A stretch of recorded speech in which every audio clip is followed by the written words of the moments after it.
معقول 4 اشهر سعلة؟ 4 اشهر مش مقبول، مش مقبول يا ماما. انا حعلمكم نصائح، مش نصيحة، نصائح تبعتوها لكل مين بيسعل، كل مين عنده ربو، عنده حساسية ربو مجرب بيسعل دايما عنده هيدي النقطة الضعيفة اللي بجسمه. هعطيكم 5 نصائح مجانا تعملوها ببيتكم، وكمان تتعالجوا حال. شو بنسوي؟ اول شيء بجيب لي زعتر اخضر من البريه من السوبر ماركت، بتغليه تشربه، رائع جدا، احلى دواء وعلاج للسعال. مشان هيك بتلاقوا بالصيدليات في دواء سعلة من مستخرج الزعتر، اوكي، رائع جدا.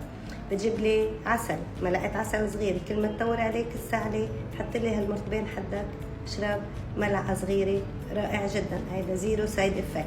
بترجع في عنا نصيحه ثالثه، تجيب لي كبش قرنفل، بتحطه بتمك وبتمصه، بيطهر لك كل هالمكان، الشعب الهوائيه، تمك، زلاعيمك، بكتيريا، فطريات، رائع جدا جدا.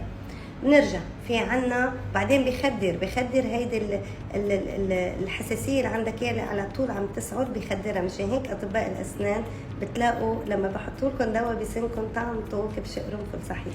بنرجع بنجيب سكر نبات، نص السكر نبات رائع جدا للاوتار الصوتيه، بيطرز لعيم، ببطل فيها الخرمشه اللي بتخليك على طول تسعد، اوكي.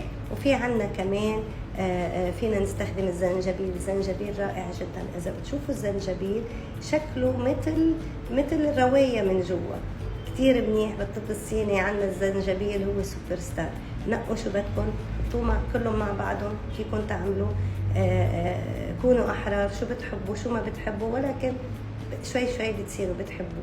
وشو عنا كمان نصيحة انتو تعالجوا حالكم بالطب الصيني، المسارات الرواية تبدأ من هون تنتهي بهيدا الإصبع. شو بنعمل؟ أنا عندي هون هالنقطتين، هون نقطة إن شاء الله تبين، وهون نقطة، بينت؟ إيه بين.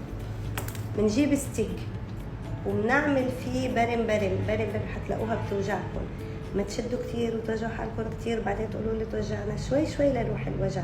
بكل نوعية، يا اما برم يا اما نعمل هيك. مضروري يكون عندكم ستيك، اذا بدكم ستيك انا عندي اياها، مضروري يكون عندكم بالقلم، فيني اعمل باي شيء بايدنا، فينا نعمل، وان شاء الله بتقدروا تسوي.